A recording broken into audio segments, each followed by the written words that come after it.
안녕하세요. 네. 믿고 보고 믿고 찾는 채널 김상순 TV입니다. 시진핑 권력 투쟁 분석 87번째입니다. 와, 이거 이상한 소리가 막 들려오기 시작해서요. 제가 정리를 좀 오늘 하고 가겠습니다. 장요샤가 모스크바를 갔는데 실종이 됐다고 하네요. 뭐 귀국 후에 체포설도 있고 시진핑의 군부 쿠데타설도 있고 뭐 여러 가지가 있는데 도대체 지금 장요샤는 어디에 있을까요? 11월 20일 중공의 중앙군사위 제1부주석인 장요샤가 러시아의 초청으로 모스크바를 방문을 했습니다. 그런데 장요샤가 러시아 국방장관인 안드레이 벨로우소프와 면담 이후에 실종설이 등장했는데요. 11월 30일 오늘 현재까지 11일간 실종된 장요샤 중앙군사위 제1부주석, 도대체 지금 어떤 상황일까요?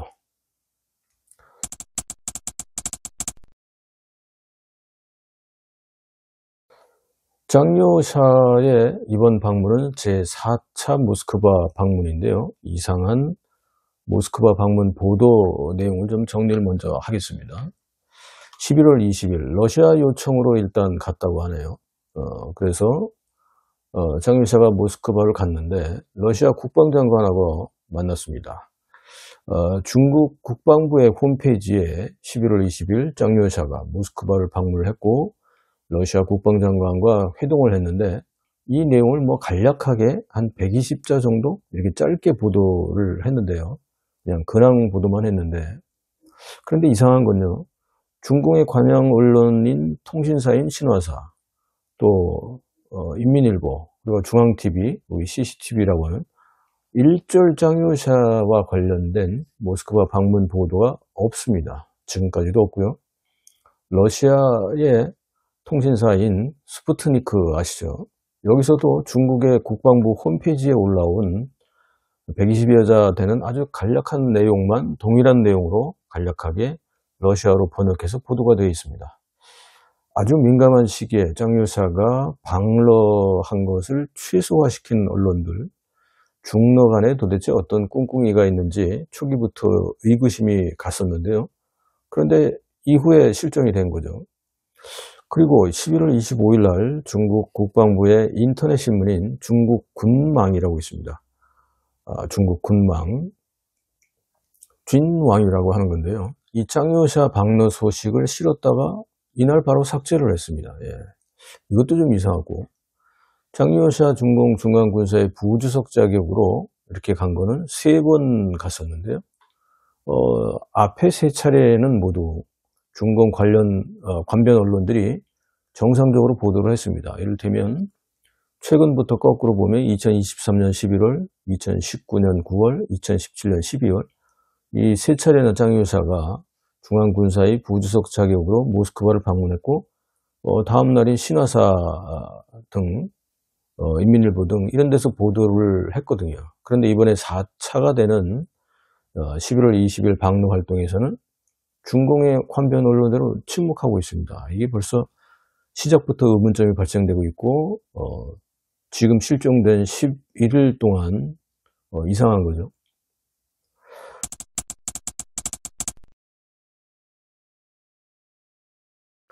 그렇다면 실종된 걸까요? 어쨌든 지금 나타나지 않으니까 실종된 장요샤 지금 어떤 상황일까요? 한 4가지 정도의 가정이 나오고 있는데 가장 민감한 시기에 해외 순방에 나섰던 장요샤, 11일째 모습이 드러나지 않다 보니까 어떤 상황인지 다들 궁금해서 한 4가지 가설이 있습니다. 4가지 설 하나씩 살펴볼게요. 첫 번째는 푸틴이 장요샤를 구금했다, 이런 장요샤 구금설이 있습니다. 푸틴의 장요샤 구금설.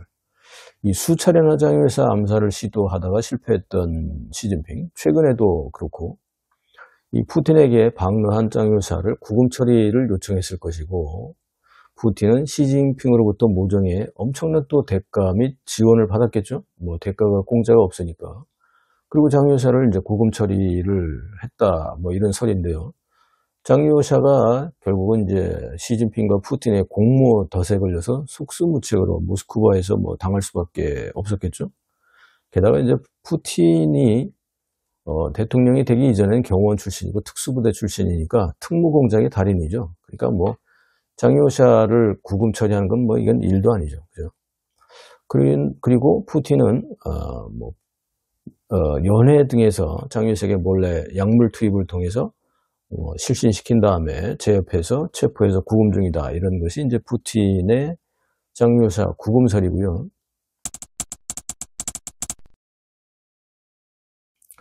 두 번째는 이제 푸틴이 장요샤에게 자문을 요청했다. 그래서 푸틴의 장요샤 자문 요청설입니다. 무슨 내용이냐면 푸틴이 트럼프가 지금 제시하고 있는 게 28가지 러우 전쟁 종식을 위한 평화 조약을 푸틴에게 압력을 넣고 있습니다. 이러다 보니까 이 항목을 검토해야 되는데 현재 나오는 얘기는 최소 28가지에서 받아들일 수 있는 걸 이제 19개에서 22개 정도로 푸틴 쪽에서 압축을 하고 있다고 합니다.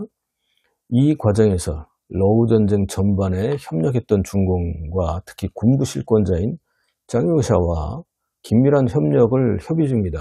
이런 이제 얘기입니다. 그리고 이제 장요샤가 모스크바를 방문했을 때 러시아 국방장관과도 중러 군사협력 강화 뭐 이런 내용을 발표했기 때문에 이 연장선상에서 러우 전쟁 종식에 대한 향후 협의, 협조 이런 것들을 의논하고 있다는 거죠. 러우 전쟁 종식 이후에 더구나 중러 간의 대미 투쟁을 어떻게 전개할지, 어떻게 협력할지 이런 세부 구상까지도 협의할 수밖에 없겠죠. 협의 내용의 특성상 비공개 회동이 당연하고 따라서 언론 보도도 최소화 혹은 침묵 유지하는 것이 맞겠죠. 이런 장요샤 자문 요청설이 있습니다.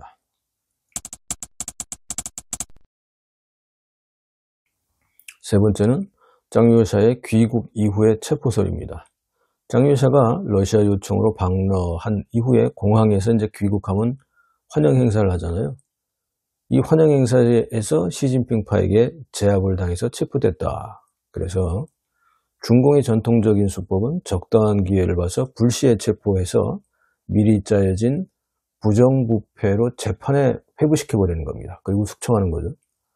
일단 그 집단 부패가 성행하는 중공의 특성상 그 누구도 부정부패 혐의 앞에서는 반기를 들기가 힘들기 때문이죠. 이렇게 해서 이제 귀국 이후에 체포설이 나오고 있고, 네 번째는 장요샤가 비공개적으로 정상적인 활동을 하고 있다. 이런 내용입니다. 장요샤가 방러 이후에 무사히 귀국을 했고 현재 중요한 대외 활동이 없고 비공개 정상 활동 중이다. 또 공개할 내용이 없다. 뭐 이런 내용인데요. 그런데 장요샤는 만일에 대비해서 집에 가지 않고 귀가하지 않고 가장 안전한 중앙군사위가 들어가 있는 8.1 빌딩이 있습니다. 이 8.1 빌딩은 인민해방군 건군이 이제 8월 1일이기 때문에 8.1 빌딩이라고 하는데 8.1 빌딩 안에 서산 전시센터라고 있습니다. 여기에 측거 중이다. 여기에 제일 안전하죠.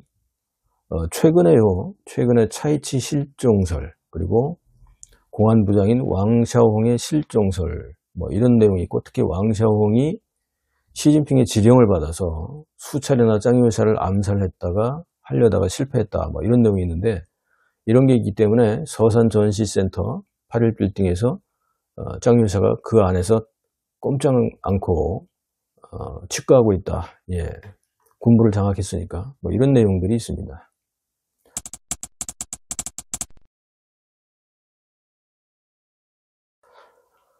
장요샤의 실종설이 나오면서 여러 가지 추측들이 난무하고 있습니다. 앞에서 정리됐던 네 가지 이외에도 많은데 일단 네 가지로 요약할 수가 있고 팩트 체크를 좀 몇 가지 해보겠습니다. 갑작스럽게 등장한 장요샤의 실종설, 이 중공의 특성상 이게 뭐 며칠 공식 석상에 안 보이는 것은 뭐 다반사이긴 한데 그런데 이 일주일 정도를 넘기면 분명히 대부분 이상신호, 이상층으로 해석이 되거든요.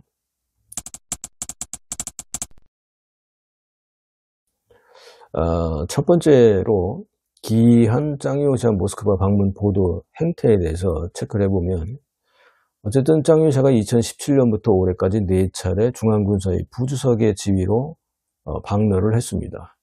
그래서 앞서 말씀드렸지만 2017년 12월, 2019년 9월, 2023년 11월 세 차례 방로 모두 중공의 관변 언론들이 정상 보도를 했고 러시아 언론도 보도를 했죠. 그런데 이거는 시진핑과의 관계가 괜찮을 때 얘기고, 자, 이번 제4차 방로 11월 20일 날 여기에는 중국 국방부 홈페이지와 인터넷 신문인 중국 군망, 군대사는 여기서만 보도가 됐고, 특히 중국 군망은 11월 25일 보도했던 내용마저 삭제해서 지금 없습니다.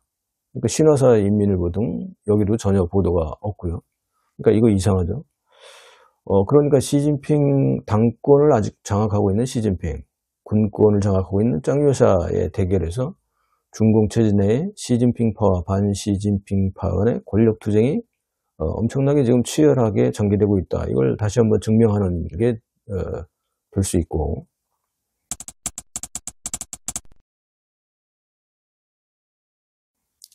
두 번째 팩트 체크를 해볼 거는 짱요샤가 방로했는데 그 전후로 보면 리창 총리가 먼저 왔다 하고 왕이 외교부장이 또 이제 막 가려고 한다고 합니다. 11월 18일 중국 국무원 총리 리창이 방로를 했습니다. 단 이럴 때 의장대 사열이나 이런 의전은 없었습니다. 그냥 간단하게 행사를 치렀고요. 이틀 뒤에 11월 20일 짱요샤가 방로했고, 짱요샤는 초청에 의해서 간 거죠.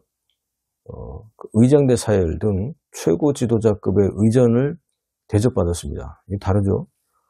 그리고 지금 실종설이 난무하고 있지만 이때 12월 1일 날, 그러니까 내일 왕이 외교부장이 중러 파트너십 전략안보 대화에 회담에 참여하기 위해서 방로한다고 합니다. 그런데 또 11월 28일 우크라이나 대표단이 이미 미국을 가고 있는데요. 트럼프가 제시한 러우 전쟁 평화협정에 대한 조항을 조율할 목적으로 지금 가고 있습니다. 그러니까 지금 이 상황이 중러관계, 러우 종식 이후에 트럼프의 다음 행보를 우리가 주목할 수밖에 없고, 상대적으로 어쨌든 뭐 유리한 조건이 된 느긋한 푸틴. 그런데 이게 끝나면 어떻게 됩니까? 조급해질 수밖에 없는 중공. 이게 이제 국제정세에서 지금 포인트로 봐야 될 것 같고, 팩트 체크에서요. 짱요샤가 방로했는데 실종이 됐다. 그렇다면 트럼프의 다음 타깃은 어딜까요? 예. 지금 이제 이 국제관계의 가장 핫 이슈가 바로 여기인데, 이게 과연 어떤 상관관계가 있을까? 여기에 주목해서 해석해 볼 필요가 있습니다. 즉, 짱요샤 실종이 포인트가 아니라, 러우 전쟁 종식, 어떻게 종식되느냐, 그리고 그 이후에 트럼프의 다음 행보 어떻게 되느냐, 즉 트럼프의 다음 타겟이 중공이 될 것인가, 이게 지금 현재 우리가 더 팩트체크에서 주목할 포인트라고 말씀드리겠습니다. 여러분들도 이쪽에 더 집중하시고요.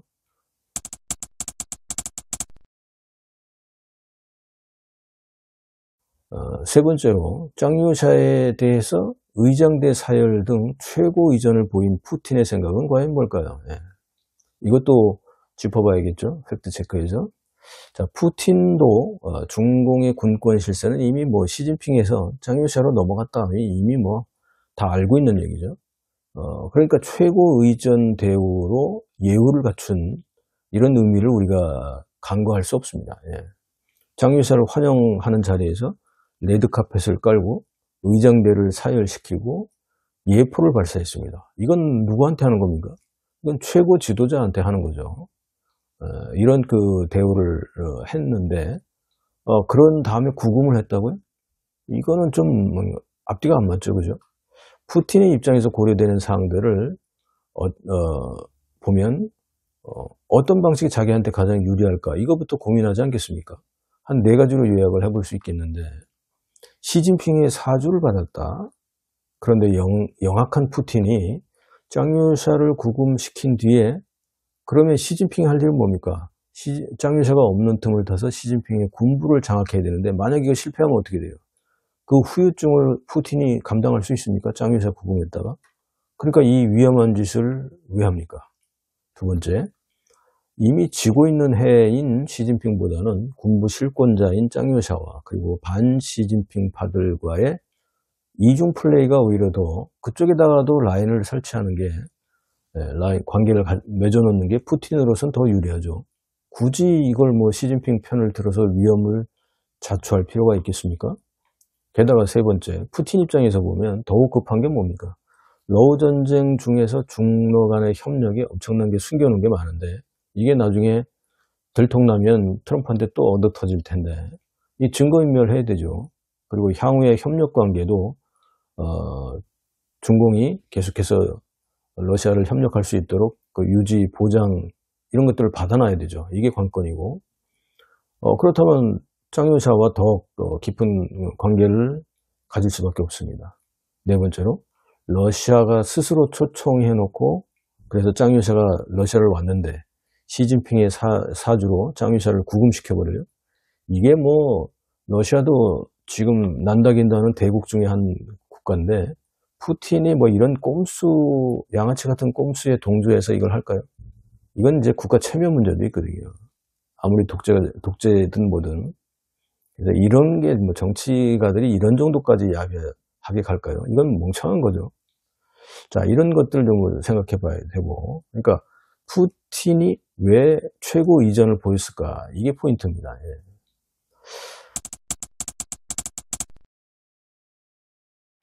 자, 그리고 하나 더 국방부 대변인 장빈이라고 있습니다. 장빈이 정기 기자회견에서 발표한 내용입니다. 11월 27일입니다. 11월 27일 중국 군망의 보도에 따르면 국방부 대변인인 장빈이 정기 기자회견을 했는데 기자가 질문을 했어요. 사중전에 대해서 군부에서는 어떻게 하고 있느냐, 이 질문을 27일 날 했습니다. 여기에 대한 대답을 보면 장빈의 발언은 11월 3일 사중전의 정신학습 보고회의에서 중앙군사의 부주석인 장유샤와 장성민이 참석했다 이렇게 발표를 했습니다.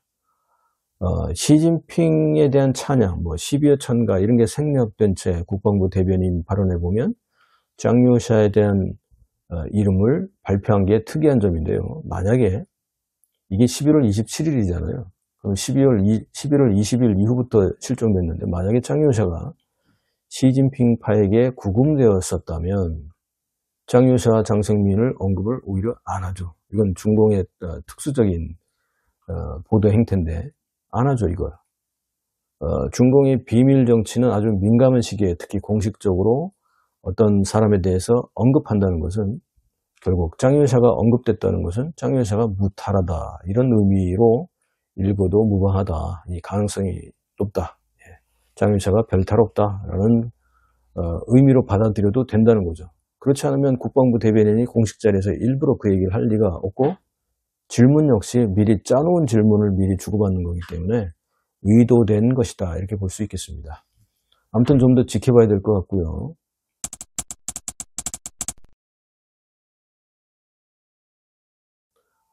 방송을 예고하겠습니다. 시진핑의 군부 쿠데타를 거절한 시진핑의 호위무사 차이치에 대한 내용을 좀 정리하겠습니다.